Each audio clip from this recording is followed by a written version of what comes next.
మున్సిపాలిటీలు ఆర్థికంగా పరిపుష్టంగా ఉన్నప్పుడే ప్రజలకు సరైన సేవలు అందుతాయని municipal administration Guntur region director Harikrishna అన్నారు.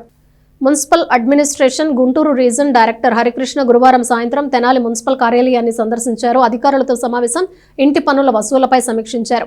గత ఏడాది కన్నా అధికంగా వసూలు చర్యలు తీసుకోవాలని సూచించారు. ఈ సందర్భంగా మాట్లాడుతూ మున్సిపాలిటీలకు ప్రధాన ఆర్థిక వనరు అయిన ఆస్తి పన్నును ప్రజలు సకాలంలో చెల్లించాలని సూచించారు. రాష్ట్రంలో ఏటా రావాల్సిన ఆస్తి పన్నులో 70 నుంచి 75% వసూలు అవుతోందని చెప్పారు. ఆలస్యం చేసినందుకు ₹2 పెనాల్టీ పడుతుందని గుర్తు చేశారు. తెనాల్లో గత ఏడాది 18 కోట్లు వసూలైందని, ఈసారి 21 నుంచి 22 కోట్లు వసూలయ్యే అవకాశం ఉందన్నారు. ఏప్రిల్ 1 నుంచి 30వ తేదీలోగా పన్నును ముందస్తుగా చెల్లిస్తే 5% రాయితీ ఉంటుందని చెప్తూ ప్రజలు బకాయిల చెల్లింపుతో పాటు ఈ అవకాశాన్ని కూడా వినియోగించుకోవాలని కోరారు. మున్సిపల్ కమిషనర్ జె రామప్పలనాయుడు, రెవెన్యూ అధికారులు పాల్గొన్నారు. మున్సిపాలిటీలు ఆర్థికంగా పరిపుష్టంగా ఉంటేనే ప్రజలకి సరైన సేవలు అందుతాయి.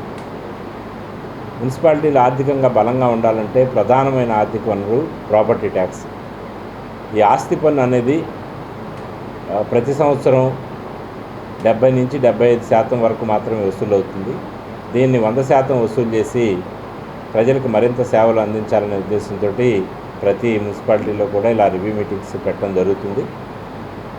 తెనాలి మున్సిపాలిటీకి సంబంధించినంతవరకు పోయిన సంవత్సరం సుమారు 18 కోట్లు ప్రాపర్టీ ట్యాక్స్ వసూలు చేశారు. ఈ సంవత్సరం 21 నుంచి 22 కోట్ల వరకు వసూలు చేయడానికి అవకాశం ఉంది. ప్రజలందరికీ కూడా మా విజ్ఞప్తి ఏంటంటే, ఇది మన పట్టణాన్ని అభివృద్ధి పరచడానికి ఉపయోగించబడే సొమ్ము కాబట్టి అందరూ ఇన్ టైమ్ ప్రాపర్టీ ట్యాక్స్ కట్టండి. లేట్ అవటం వల్ల మీరు ₹2 పెనాల్టీ పే చేస్తున్నారు, అది మీకే నష్టము. కాబట్టి అందరూ ఇప్పటివరకు ఉన్న బకాయిలు ఏమన్నా ఉంటే ఇమ్మీడియట్గా పే చేసి మీరు ఆ పెనాల్టీ బార్ నుంచి తప్పించుకోవచ్చు.